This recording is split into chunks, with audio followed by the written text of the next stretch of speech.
Hello નમસ્કાર મિત્રો। અગાઉના વિડીયોની અંદર આપણે જોયું હતું કે સ્વાધ્યાય 4.1ના આપણે ક્વેશ્ચન નંબર 3 અને 4 કઈ રીતે સોલ્વ કરતા હતા।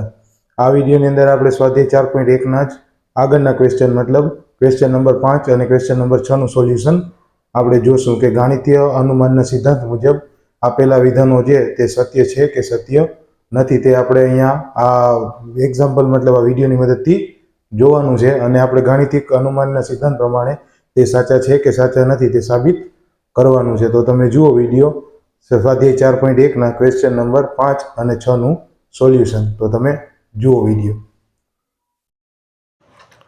હેલો નમસ્કાર મિત્રો। આપણે અહીંયા એક્ઝામ્પલ નંબર 5 જોવાનું છે। n બિલોંગ્સ ટુ n માટે ગાણિતિક અનુમાનના સિદ્ધાંત મુજબ આપણે વિધાનોને સાબિત કરવાના છે કે જ્યારે 1.3 plus 2.3.2 plus 3.3.3 plus n into 3/n is equal two 2n minus 1 3n plus 1 plus 3/4। આપણે આ વિધાનને સાબિત કરવાનું છે ગાણિતિક અનુમાનના સિદ્ધાંત મુજબ કે તે સાચું છે કે સાચું નથી। તો આપેલ વિધાન p ઓફ n મુજબ p is equal two 1.3 plus 2.3 raise to 2 3 into 3 raise to 3 plus plus plus n into 3 raise two n is equal to 2n minus 1 into 3n plus 1 plus 3 upon 4। આપણે આવું સાબિત કરવાનું કીધું છે ગાણિતિક અનુમાનના સિદ્ધાંત મુજબ। તો આપણે સૌ પ્રથમ અહીંયા n ઇઝ ઇક્વલ ટુ 1 આપણે છે એ આપણે વેલ્યુ અહીંયા ઇનપુટ કરી દઈએ છીએ કે p ઓફ એ 1 લઈએ તો આપણે કિંમત કેટલી મળે તો 1 ઇન્ટુ 3 તો ઇઝ ઇક્વલ ટુ 3 બરાબર છે। એની કિંમત પાછી તમે જમણી બાજુના જે ઇક્વેશન છે તેની અંદર મૂકો છો તો તમને શું વેલ્યુ મળે છે બરાબર છે। તો જમણી બાજુ તમે મૂકશો તમે એને તો 2 into 1 into 1 into 3 plus 1 plus 1 plus 3 upon 4 તો થશે શું કે 12ના છેદમાં આવશે 4 તો થશે વેલ્યુ 3। તો જમણી બાજુ પણ 3 અને ડાબી બાજુ પણ 3 તો વેલ્યુ થશે 3 તો તે સાચું છે।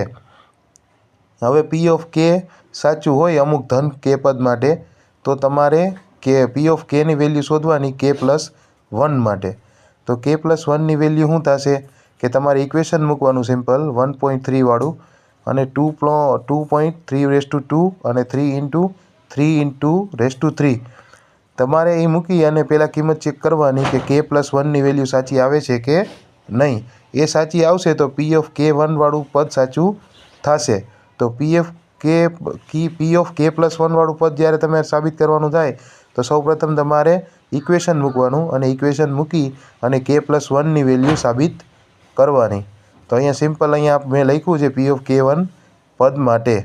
તો p ઓફ k પ્લસ 1 પદ માટે શું આપેલું છે અહીંયા તો 1.3 plus 2.3 raise to 2 3 into 3 raise to 3 plus k into 3 raise to k।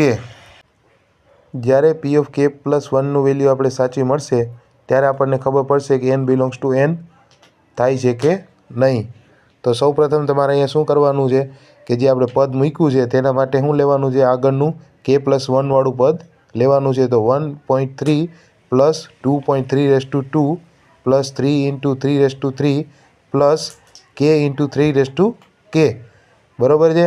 એ તમે અહીંયા મૂકો પ્લસ k પ્લસ 1 વાળું પદ મૂકો તો તમને મળશે 3 પ્લસ k રેસ ટુ 1।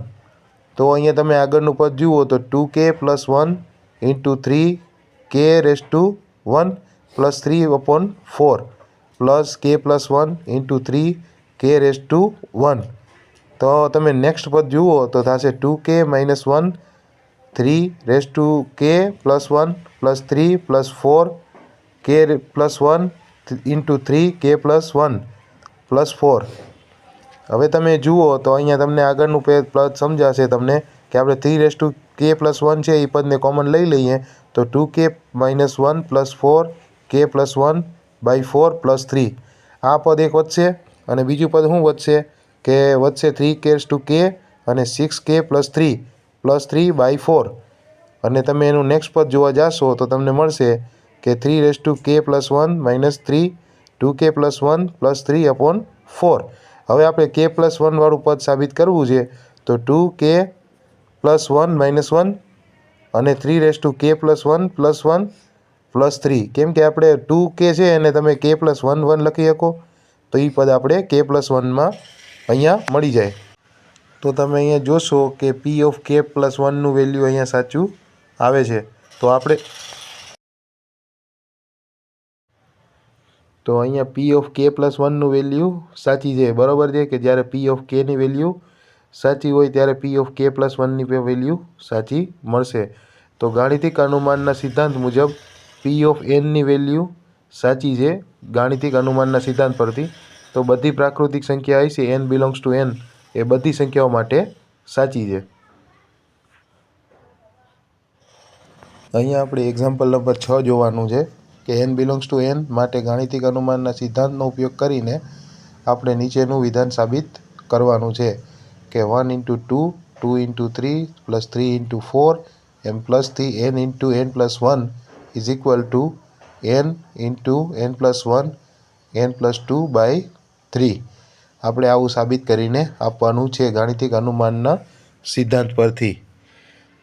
તો તમે સૌથી પહેલાં આપેલ વિધાન મુજબ કે આપેલ વિધાન જે છે p(n) એના મુજબ આપણે જોઈએ તો આપણે અમે સમજાય કે p(n) is equal two 1 × 2 + 2 × 3 + 3 × 4 M n × n + 1 એના બરાબર સાબિત કરવાનું છે આપણે n × n + 1 + n + 2/3. આપણે આ વસ્તુ સાબિત કરીને આપવાની છે સિમ્પલ. તો n ઇઝ ઇક્વલ ટુ 1 માટે બરાબર છે કે આપણે n બરાબર 1 જ્યારે વેલ્યુ લઈએ છીએ ત્યારે શું કિંમત આપણને મળે છે. તો 1 × 2 ઇઝ ઇક્વલ ટુ 2 અને આપણે એને 1ની કિંમત n બરાબર 1 મૂકી દઈએ તો અહીંયા કિંમત શું મળશે કે 1 × 2 × 3/3. તો 3 3 કેન્સલ તો મળશે 2.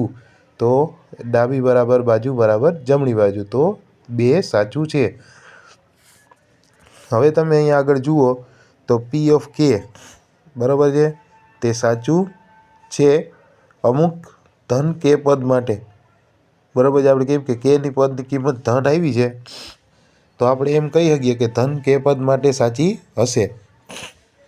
તો આપણે શું કરીએ અહીંયા 1 × 2 + 2 × 3 + 3 × 4 એમ +k × k + 1 is equal to k + k + 1 અને k + 2/3.